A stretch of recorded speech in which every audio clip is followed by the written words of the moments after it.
आदरणीय प्रधानाचार्य, प्रबंधक महोदय, शिक्षकगण एवं यहाँ उपस्थित मेरे प्यारे प्यारे बच्चों, 2 अक्टूबर की गांधी जयंती और लाल बहादुर शास्त्री के जन्म उत्सव की हार्दिक बधाई हो आप सभी को।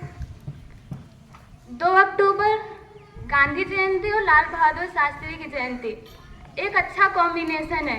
दोनों का एक ही मंथ में जन्म हुआ और दोनों का एक ही मंथ में मृत्यु, यानी जनवरी में ही।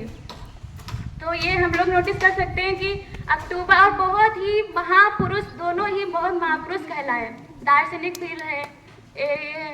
2 अक्टूबर सन 1969 में गांधी जी का जन्म हुआ था और 2 अक्टूबर सन 1904 में लाल बहादुर शास्त्री का जन्म हुआ था। जैसे सर ने आपको बताया, मैंने कोई तैयारी नहीं की, बस एक घटना बताना चाहती हूँ आप सभी को। गांधी जी ने बहुत ही सादा जीवन, उच्च विचार, और उन्होंने अपने एक नारा भी दिया, करो या मरो, जो बहुत ही विचार करने योग्य है। वो नारा, करो या मरो, कुछ करके दिखाया, ऐसे ही जीना। एक सास से बोले जीना क्या, जब करना कुछ नहीं है, कुछ करके तो दिखाओ अगर आए हैं इस दुनिया में। तो उन्होंने इस नारे को बहुत ही तजुर्बा, बहुत ही सर्वोपरि माना। एक घटना है जब 1965 में युद्ध हुआ, तो गांधी जी 1932 में एक युद्ध हुआ था, गोल में सम्मेलन हुआ था। वहाँ इंग्लैंड के किंग यानी राजा यानी 2/3 जनता पर शासन करने वाला उस समय का राजा, किंग जॉर्ज पंचम नाम का किंग था, इंग्लैंड का राजा था। उसने गांधी जी को बुलाया था कि मिलने के लिए 1932 में। तो वहाँ का जो इंग्लैंड का प्रधानमंत्री था, उसे चर्चिल, उसने कहा कि उसको वो एक फकीर, क्या नाम दिया, फकीर है, उससे मिलना गया है। तो एक बात मैं बताना चाहूंगी कि जब राम भगवान सीता जी को ढूंढने के लिए जा रहे थे, तो उसको लंका के राजा ने कहा था फकीर। लंका के राजा कौन थे? रावण। और जो 7 बार दुनिया को जीत चुका था, उसने राम जी को बोला फकीर। तो उसने एक है ना घमंड एक बार जरूर टूटता है। राम जी ने फिर लंका पर आक्रमण किया और अपनी जीत हासिल की। तो किसी को देखकर वेशभूषा से उसको हम नहीं पहचान सकते कि उसकी पहुंच कहाँ तक होती है।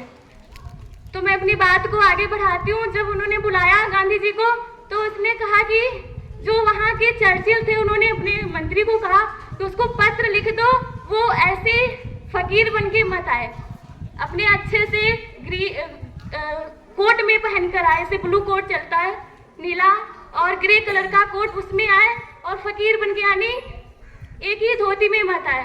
तो गांधी जी का उच्च विचार, सादा जीवन, उच्च विचार, उसी साड़ी में वो पहुंच गए जो धोती पहनते थे। और उन्होंने देखा, चर्चिल ने, उसने किंग को बताया कि ये तो उसी में आ गया, मैंने जो सोचा था, मैंने कहा था ये फकीर है, उसी में आया। तो उन्होंने कहा बुलाया जाए या फिर भेज दिया जाए वापस। उन्होंने कहा कि चलो मिल लेते हैं, बुला लो। तो उसने कहा कि जब वो राजा से मिले, उस समय के जॉर्ज पंचम राजा थे, उनसे बात हुई गांधी जी से। तो उन्होंने कहा कि तुम्हारे कपड़े कहाँ गए। अब तुम लोग गर्व कर सकते हो कि हिंदुस्तान के रहने वाले हो, इंग्लैंड में किसी प्रदेश में जाके वो बहादुर, जिन्होंने जवाब दिया एक राजा के सामने, उसने कहा कि सारे मेरे ही नहीं, मेरे पूरे हिंदुस्तान वालों के कपड़े तुमने ले लिए। यानी राजा के सामने ऐसा जवाब देना, समझ लो कितनी बहादुरी का काम है। उसने कहा मेरे ही कपड़े नहीं, सारे देश जो हिंदुस्तानी है उनके सारे कपड़े तुमने ले लिए। तो ये एक घटना है जो अपने देशवासियों को एक बहादुरी करनी चाहिए, इतना गर्व करना चाहिए, कितने महापुरुष हुए, महान पुरुष हुए। इसी दिन लाल बहादुर शास्त्री का जन्म हुआ था। इनको शास्त्री की जो उपाधि है, ये इनके ग्रेजुएशन के बाद मिली। पहले ये श्रीवास्तव लाल बहादुर श्रीवास्तव के नाम से जाने जाते थे। और इन्होंने इनकी एक जीवन की घटना मैं बताना चाहती हूँ। ये बहुत ही ईमानदार थे। Honesty is the best policy को फॉलो करते थे। तो इन्होंने बहुत ऐसे ये बहुत बार सरकारी पद पर थे, जैसे गृह मंत्री, प्रधानमंत्री और रेल मंत्री भी रहे। इन्होंने बहुत बार ये जेल भी गए, बहुत बार। एक बार ये जेल में थे तो इनकी बिटिया बहुत बीमार थी, बेटी थी, वो बहुत बीमार थी। इनको बुलावा आया, पत्र आया कि बेटी बहुत बीमार है, मिलना चाहती है। तो जब वो गए छुट्टी लेके, तो वहाँ से इनको 21 दिन की छुट्टी मिली थी। 21 दिन की छुट्टी मिली थी। आए घर, बेटी से मिले और मुलाकात होने के बाद बेटी का देहांत हो गया। और उसका देहावास होने के बाद वो उसी टाइम फिर से वापस चले गए। उन्होंने कहा, सबको मनाने के बाद उन्होंने बहुत मनाया, रुक जाओ, 21 दिन की छुट्टी मिली है। उनकी पत्नी ललिता देवी, वो उनका बहुत साथ देती थी ईमानदारी में, और बहुत मनाया, लेकिन वो नहीं रुके, चले गए। जब पहुंचे तो उन्होंने कहा था 21 दिन की छुट्टी है, आप ये व्यतीत करके आते अपना अच्छे से। तो उन्होंने कहा, मैं छुट्टी मैंने लिया था अपनी बेटी के लिए, आज जब वही नहीं रही तो छुट्टी किस काम की। तो उन्होंने अपनी फिर वही ड्यूटी पर जेल में आ गए।